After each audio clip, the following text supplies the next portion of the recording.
Yo, what's up guys? So today we are going to be talking about one of the most important things that you guys should be learning and you should be teaching yourself before you start any flips.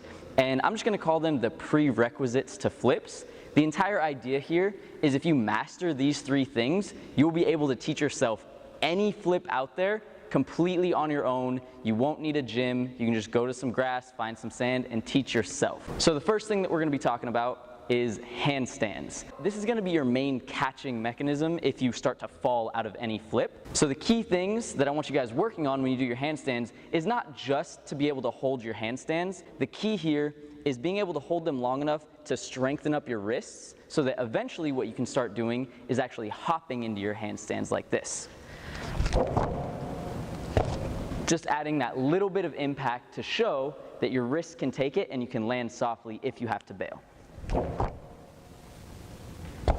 right, next up, we're going to be talking about cartwheels. This is probably the single most neglected move in the history of flipping or parkour.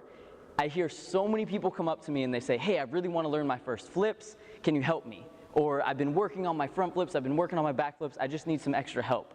And I always ask them, can you show me your handstands and can you show me your cartwheels? 90% of them have a decent handstand and cannot cartwheel at all. They've never even tried.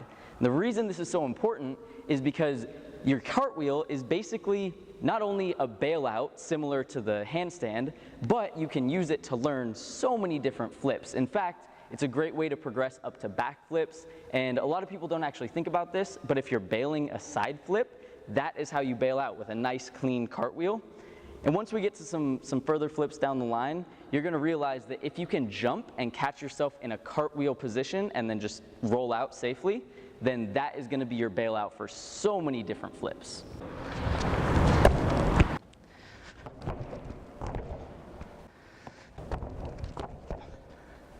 So the third and final thing that we're going to be talking about is dive rolls. And I'm not just talking, small little dive rolls, just barely getting yourself off the ground. I'm talking big, massive dive rolls. And this one doesn't have kind of a direct correlation like the other ones do. You might catch yourself and have to roll out, which is really important. But the key thing here is actually strengthening your body.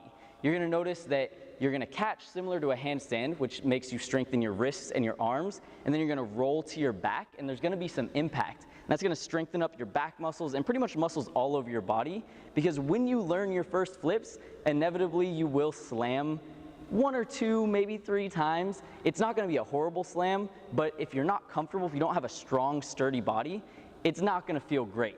So our key here is we want to get super high and control our rolls. The better we control it, the better we can bail out, and the stronger our body's going to be. So if we ever do slam, we're going to get up and be just fine.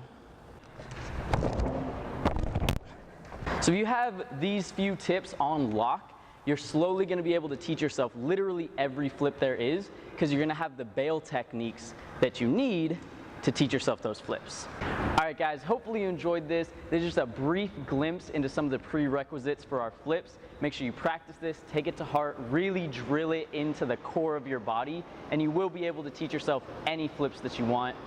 If you got a lot out of this, if you liked it, if you want to hear more, if you want me to go more in depth, make sure you guys drop a comment and hit that subscribe button.